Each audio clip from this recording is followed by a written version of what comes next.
ya analoginya seperti itu. Jadi ibarat hidup kita pun seperti itu. Ketika kita mendapatkan pendidikan, pelatihan, kita itu sedang dibentuk menjadi sebuah benda ke depannya akan jadi seperti apa. Ya, ibarat anaknya tadi ketika sudah dibentuk terus dibakar menjadi, lalu oleh si pembuatnya itu diberikan cat menjadi indah. Begitupun hidup kita, insya Allah ketika kita mendapatkan pendidikan pelatihan ini, kita sedang dibentuk ke arah sana. Kita akan dibentuk menjadi seseorang yang insya Allah kedepannya akan lebih bermanfaat.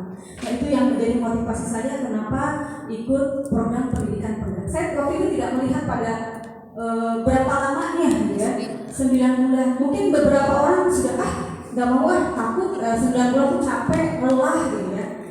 Tetapi ketika kita niatnya kuat, kita punya motivasi yang besar tinggi ke depan yang kita pengen jadi orang yang bermanfaat, insya Allah 9 bulan itu akan bisa kita lewati. Ya, buktinya alhamdulillah kami berdua pun, Pak Tony dengan saya, sampai pada titik saat ini, yaitu pada titik 6 bulan. Insya Allah hanya 3 bulan lagi. Ya, insya Allah ibaratnya kita sedang ibaratnya ibu-ibu yang sedang hamil, ya mungkin kita merasakan ada mualnya, ya. Dan pada saat 9 bulan nanti akan melahirkan sebuah bayi, dan itulah diri kita insya Allah akan menjadi seseorang. Insya Allah. Nah, itu mungkin motivasi saya. Yang mudah-mudahan Bapak Ibu semua juga memiliki motivasi yang sama, ya, tidak melihat berapa lamanya, tapi insya Allah dari hasil pendidikan ini kita akan menjadi seseorang yang kedepannya akan lebih bermanfaat, bernilai, punya nilai tersendiri, gitu ya. Dan untuk pendaftaran guru penggerak ini, saat itu mungkin ini sedikit cerita juga. Memang ada tahapannya, ya, ada tahap ada seleksi, ya, ada seleksi. Yang pertama itu kita harus mengisi biodata, registrasi dulu, setelah registrasi kita juga harus mengisi CV, gitu ya, CV, yang mana di situ kita harus memasukkan di antaranya pengalaman organisasi kita, ya, terus di situ juga kita harus nanti setelah CV diisi, kita harus isi esai. Seperti apa esai? Mungkin bagi sebagian orang tampak esai itu menakutkan karena harus kita membuat menulis sampai beberapa karakter, sampai 800 atau 1000 karakter, ya. Tapi insya Allah mudah, ya. Kenapa mudah? Karena apa yang kita tumpahkan, kita tuliskan dalam esai adalah pengalaman hidup kita. Jadi ibaratnya kita menulis diary, kita ceritakan kembali kita itu pernah mengalami kehidupan seperti apa. Mulai dari pengalaman organisasi, terus mungkin kita pernah membimbing siswa atau rekan guru. Nah, kita tumpahkan di situ, tuliskan pengalaman kita. Atau mungkin kita pernah menjadi sukarelawan, guru sukarelawan, kita tuliskan pengalaman kita. Ya, pendidikan kita, pelatihan kita yang telah kita alami itu apa saja. Sebenarnya esai itu, ya, ibaratnya kita membuat diary kehidupan kita tuliskan dalam bentuk tulisan. Dan ini memang menguji kemampuan menulis kita. Tapi insya Allah bagi yang sudah biasa menulis diary, ya, yang mungkin suka curhat lewat HP atau insya Allah esai itu bukanlah hambatan agar kita bisa mengikuti program pendidikan guru penggerak. Gitu. Ya, karena itu adalah pengalaman hidup kita yang kita curahkan, gitu, esai. Dan nanti ketika esai diharapkan, karena memang yang terbaru, ya, ada beberapa, ya, ada yang mau daftar CGP, ternyata di grupnya itu sudah bilang, lihat dong esainya kayak gimana, katanya, gitu, ya. Kaget seperti itu, ya, gitu.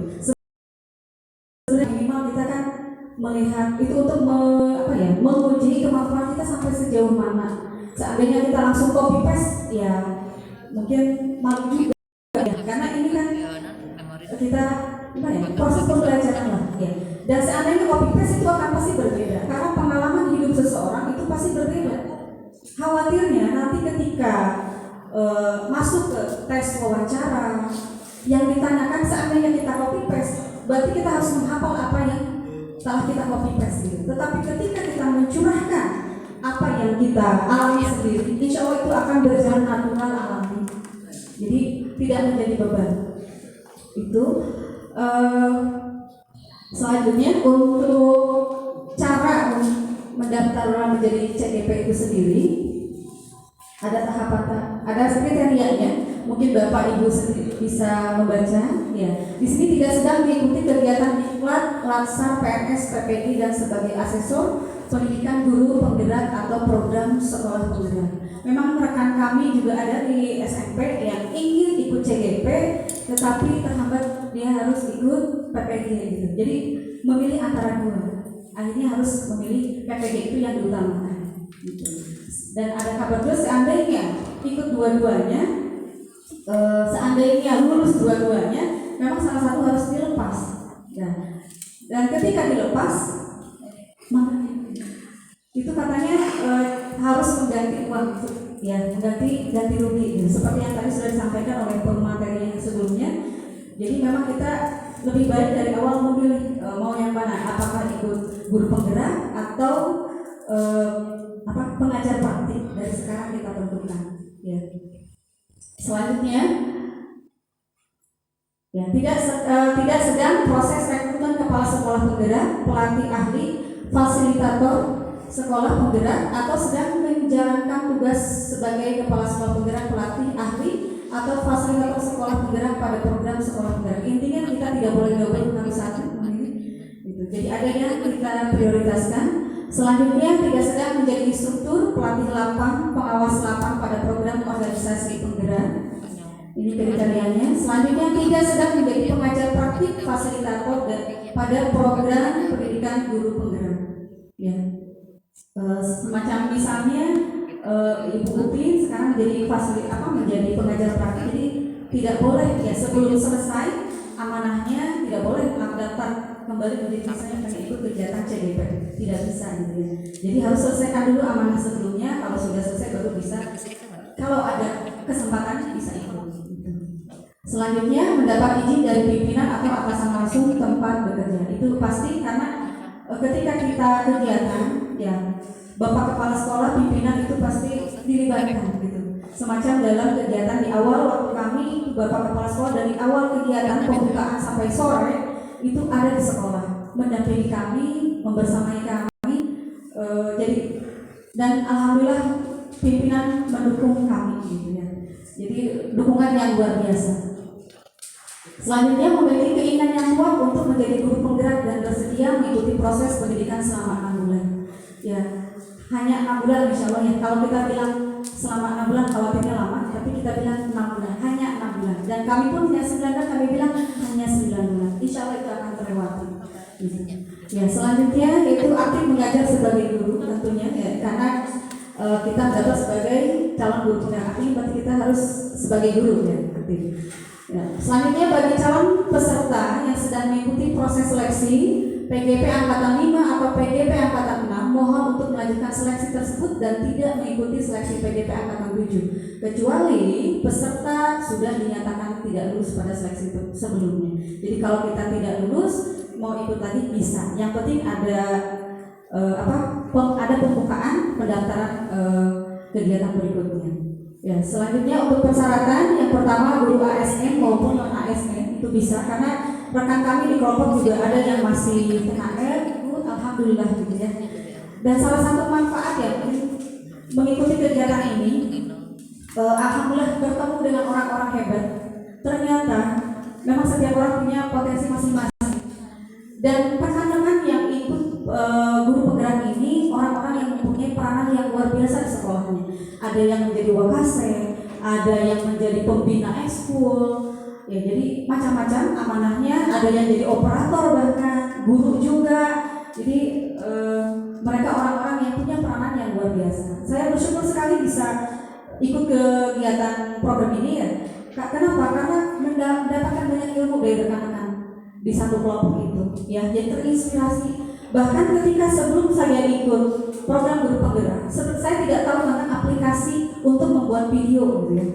Nah, ketika melihat teman saya kok bikin tugas bikin video, wah pakai Canva, wah pakai aplikasi Powtoon, oh pakai aplikasi KineMaster. Nah, dari situ saya yang tadinya belum bisa termotivasi tergerak agar berarti saya juga harus bisa. Saya tidak mau ketinggalan dari teman saya gitu kan. Orang lain bisa bikin video, kenapa saya enggak? Akhirnya dari situ tergerak, saya ingin belajar dengan cara mencari dari YouTube. Ya, jadi tutorialnya saya cari dan alhamdulillah akhirnya dengan seiring berjalannya waktu saya pun bisa membuat tugas dalam bentuk video, dalam bentuk Canva, dan bisa juga belajar menguploadnya di YouTube, dan alhamdulillah sudah punya 17 video pembelajaran di YouTube. Jadi inilah hikmah mengikuti kegiatan program guru penggerak. Seandainya saya tidak ikut program ini, mungkin saya tidak akan mengenal Canva, saya tidak bisa mengupload YouTube. Nah, jadi banyak hikmah yang bisa kita ambil. Ya, seandainya kita mau berpikir positif dan tidak melihat negatif, 9 bulan, 6 bulan lama. Kalau kita berpikir seperti itu terus, kapan kita akan majunya gitu. Ya, orang lain sudah sampai mana? Ya, mudah-mudahan kita bisa sejajar dengan mereka. Ya, gitu. Selanjutnya, memiliki akun guru di data pokok pendidikan atau Dapodi, memiliki kualifikasi pendidikan minimal S1 atau D4, memiliki pengalaman mengajar minimal 5 tahun, dan memiliki masa sisa mengajar tidak kurang dari 10 tahun. Selanjutnya mekanisme seleksi, ya, calon pendidikan guru penggerak mendaftar secara daring pada laman yang tertera di layar, mungkin terlihat ya, dengan mengisi pernyataan, pertanyaan, dan mengunggah dokumen persyaratan yang terdiri dari, nah ini yang perlu kita siapkan ketika kita mau daftar, mengisi biodata pada laman, mengunggah kartu tanda penduduk, jadi KTP juga nanti harus di-scan, ya, jadi kita siapkan scanannya. Selanjutnya mengunggah ijazah S1 atau D4, mengunggah surat rekomendasi dari pimpinan, dan ada juga mengunggah, waktu saya dengan Pak itu ada mengunggah surat rekomendasi dari teman sejawat gitu. Selanjutnya mengubah suratnya ini dari surat izin dari kepala sekolah. Mengikuti tahap seleksi yang pertama itu tahap registrasi. Ya, registrasi berarti kita online ya. Pengisian dan penilaian biodata. Ya, sempat terdengar juga akan mengisi, ada yang mau ikut daftar isi biodatanya dengan biodata yang tidak sesuai gitu. Ya, sebaiknya kita sesuai apa adanya kita ini, biar bisa seandainya kita memang ada di sini di situ diterima, ya, berarti kita punya kemampuan di situ ya. Selanjutnya ada penilaian esai. Nah, untuk penilaian esai, jadi tadi diharapkan untuk esai mudah-mudahan kita tidak copy paste ya, agar nanti ketika tahap wawancara kita bisa enjoy, tidak ada beban untuk menyampaikan apa yang ditanyakan oleh tim asesor ya. Karena apa yang ditanyakan tim asesor itu berdasarkan esai yang kita tulis gitu ya. Bahkan ketika mau diwawancara kita ditanya juga tentang KTP-nya. Kenapa ditanya KTP? Di awal mohon diperlihatkan, mungkin khawatirnya tidak sesuai dengan biodata yang sudah dituliskan. Ya. Ditjen GTK. Selanjutnya yaitu ada tahap penilaian simulasi mengajar dan wawancara. Ya, tadi sama seperti yang disampaikan oleh Pak Tony, kita mengajar itu nanti sekitar 8 sampai 10 menit. Ya, kita memang ada kamera di depan. Ya, kita bayangkan kita mengajar yang sesungguhnya gitu. Bayangkan ada anak-anak gitu ya. Hello everybody misalnya itu. Jadi kita coba perlihatkan bahwa kita semangat dalam mengajar gitu ya. Tetapi sebelumnya kita harus menyiapkan dulu RPP yang memang kita buat dalam waktu 10 menit. Di sana harus menggambarkan pendahulunya ada, kegiatan intinya ada, dan penutupnya juga ada gitu. Ya. Jadi bayangkan itu adalah mengajar yang sesungguhnya, walaupun memang mengajarnya lewat Google Meet gitu. Dan untuk tes wawancara, ya wawancara memang nanti ada 2 asesor yang akan mewawancara kita. Sekali lagi yang mewawancara kita adalah terkait apa yang kita tuliskan dalam esai kita atau biodata kita. Ya, jadi agar kita tenang dalam menjalani tes, lebih baik sesuai dengan apa yang kita alami sendiri. Tidak usah copy paste dari teman, ya. Boleh berkumpul mungkin nanti untuk pengisian esai, tapi tetap itu yang kita masukkan adalah pengalaman hidup kita sendiri, begitu. Ya, mungkin itu yang bisa saya sampaikan. Jadi mudah-mudahan Bapak Ibu di sini tergerak untuk bisa ikut kegiatan program guru penggerak. Insya Allah itulah yang akan mengangkat diri kita ketika kita mempunyai ilmu, Allah akan mengangkat derajat hidup kita. Ya, mungkin kita lihat anak-anak yang berprestasi di sekolah, mereka orang-orang hebat, pintar, dan apa bukti bahwa Allah mengangkat derajat mereka? Buktinya adalah sekolah memberikan penghargaan lewat sertifikat, diberikan hadiah. Itu adalah bukti bahwa Allah mengangkat derajat orang yang berilmu. Insya Allah diri kita pun sebagai pendidik akan Allah angkat derajatnya ketika kita ingin tolabul ilmi gitu. Ya. Jadi mudah-mudahan kita bisa mengupgrade diri kita, ya, bukan hanya untuk kepentingan diri kita, insya Allah untuk kepentingan banyak umum. Mudah-mudahan diri kita menjadi orang-orang yang bermanfaat untuk banyak orang gitu. Ya, akan bahagia rasanya mungkin jika kita bisa memiliki nilai manfaat untuk orang lain gitu, daripada bermanfaat hanya untuk diri sendiri gitu. Ya, mungkin itu saja yang bisa disampaikan, mudah-mudahan ada manfaatnya. Buah durian asli Matesi. Cukup sekian dan terima kasih. Assalamualaikum warahmatullahi wabarakatuh.